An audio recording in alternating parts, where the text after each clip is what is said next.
हरे कृष्णा, राधे राधे। आप सभी का मेरे यूट्यूब चैनल वंदना काव्य में हार्दिक स्वागत है। आप आज श्रवण करेंगे श्रीमद् भागवत महापुराण की कथा। हमें उम्मीद है कि ये कथा आप पूरा जरूर श्रवण करेंगे। अगर वीडियो अच्छी लगेगी तो वीडियो को लाइक कीजिएगा और कमेंट्स में हरे कृष्णा जरूर लिखिएगा।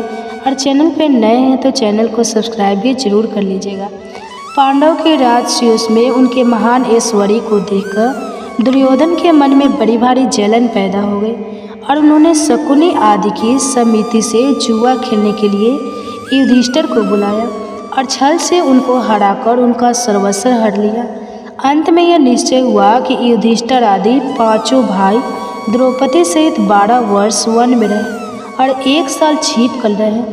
इस प्रकार 13 वर्ष तक समस्त राज्य पर दुर्योधन का आधिपत्य रहे और पांडवों के 1 साल के अज्ञातवास का भेद न खुल जाए तो 13 वर्ष के बाद पांडवों का राज उन्हें लौटा दिया जाए। इस निर्णय के अनुसार 13 साल बिताने के बाद जब पांडवों ने अपना राज्य वापस मांगा तब दुर्योधन ने साफ इनकार कर दिया। उन्हें समझाने के लिए द्रौपदी के ज्ञान और अवस्था में वृद्ध पुरोहितों के भेजा गया, परंतु उन्होंने कोई बात नहीं मानी। तब दोनों ओर से युद्ध की तैयारियां होने लगी। भगवान श्री कृष्ण ने रण निमंत्रण देने के लिए दुर्योधन द्वारिका पहुँचे। उसी दिन अर्जुन भी वहां पहुंच गए। दोनों ने जाकर देखा भगवान अपने भवन में सो रहे हैं और उन्हें सोते देखकर दुर्योधन उनके सराहने एक मूल्यवान आसन पर जा बैठे और अर्जुन दोनों हाथ जोड़कर नम्रता के साथ उनके चरणों के सामने खड़े हो गए।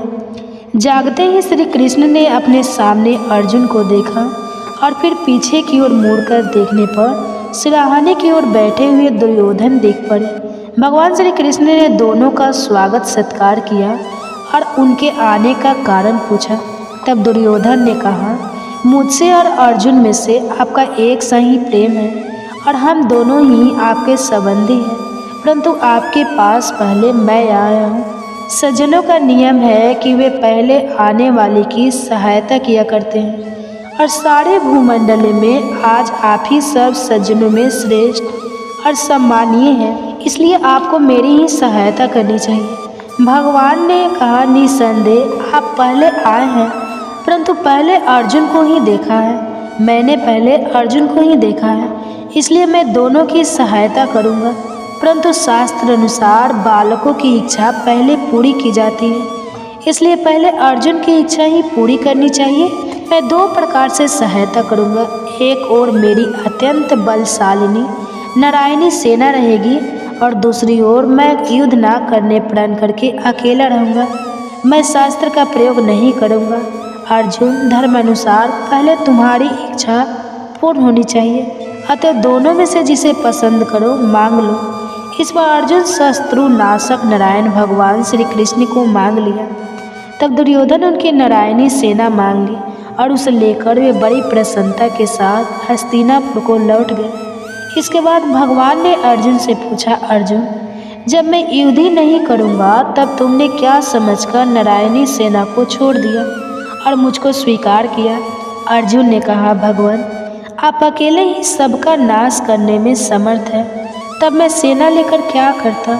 इसके सिवा बहुत दिनों से मेरी इच्छा थी कि आप मेरे सारथी बने। अब इस महायुद्ध में मेरी इस इच्छा को आप अवश्य पूर्ण कीजिए।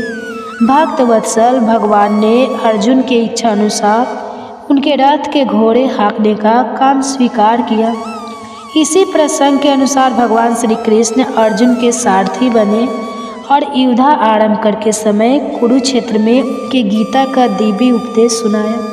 आज तो दुर्योधन और अर्जुन के द्वारिका से वापस लौट आने पर जिस समय दोनों ओर की सेना एकत्र हो चुकी थी, उस समय भगवान श्री कृष्ण स्वयं हस्तिनापुर जाकर एक तरह से दुर्योधन समझाने की चेष्टा की, परंतु उन्होंने स्पष्ट कह दिया, मेरे जीते जी पांडव कदापि राज्य नहीं पा सकते।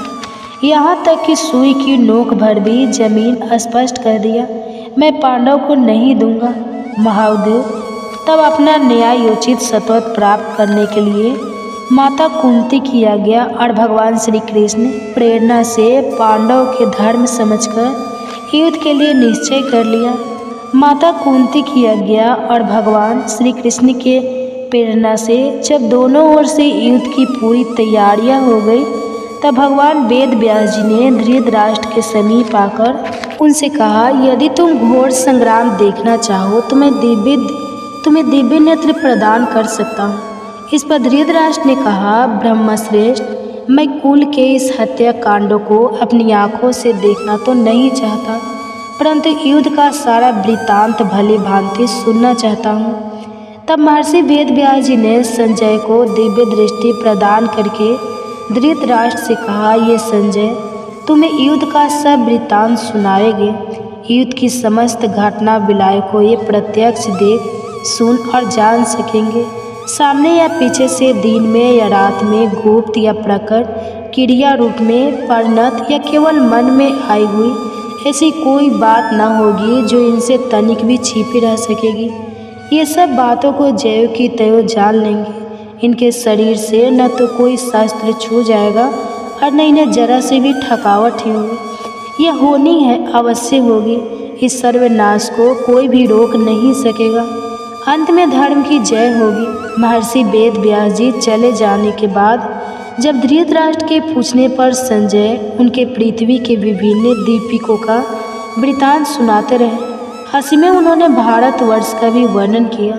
तदनंतर जब कौरव पांडव का युद्ध आरंभ हो गया और लगातार 10 दिनों तक युद्ध होने पर पितामह भीष्म रणभूमि रथ से गिरा दिए गए, तब संजय ने धृतराष्ट्र के पास आकर उन्हें अकस्मात भीष्म के मारे जाने का समाचार सुनाया। महाभीष्म, उसे सुनकर धृतराष्ट्र को बड़ा ही दुख हुआ और युद्ध की सारी बातें विस्तार पूर्वक सुना के लिए उन्होंने संजय से कहा। तब संजय ने दोनों ओर की सेनाओं की व्यूह रचना आदि का विस्तृत वर्णन किया। इसके बाद धृतराष्ट्र ने विशेष विस्तार के साथ आरंभ से अब तक की पूरी घटना जानने के लिए संजय से प्रश्न किया। यही से श्रीमद् भागवत पुराण का पहला अध्याय आरंभ होता है। अब तक की पूरी घटना जानने के लिए संजय से प्रश्न किया। यहीं से श्रीमद् भागवत महापुराण का पहला अध्याय आरंभ होता है। महाभारत भीष्म पर्व में यह 25वां अध्याय है। इसके आरंभ में धृतराष्ट्र संजय से प्रश्न करते हैं। धृतराष्ट्र बोले, हे संजय, धर्म भूमि कुरुक्षेत्र में एकत्रित युद्ध की इच्छा वाले मेरे और पांडव पुत्रों ने क्या किया? कुरुक्षेत्र किस स्थान का नाम है और उसे धर्म क्षेत्र क्यों कहा जाता है? उत्तर में संजय ने कहा, महाभारत वन पर्व के 13वें अध्याय में और शल्य पर्वत के 53वें अध्याय में कुरुक्षेत्र के महात्म्य का विशेष वर्णन मिलता है। वहाँ इसे सरस्वती नदी के दक्षिण भाग और द्विस्त्रृति नदी के उत्तरा भाग के माध्यम में बतलाया है। कहते हैं कि इसकी लंबाई चौड़ाई 5-5 योजन थी। यह स्थान अम्बाल से दक्षिण और दली से उत्तरी की ओर है। इस समय भी कुरुक्षेत्र नामक स्थान वही है। इसका एक नाम समंत पंचक भी है। शपथ ब्रह्मादि शास्त्रों में से कहा है कि यहाँ अग्नि, इंद्र, ब्रह्मा आदि देवताओं तप किया था। राजा कुरु ने भी यहाँ बड़ी तपस्या की थी तथा यहाँ मरने वालों को उत्तम गति प्राप्त होती है। इसके अतिरिक्त और भी कई बातें हैं जिनके कारण उसे धर्म क्षेत्र या पुण्य क्षेत्र कहा जाता है।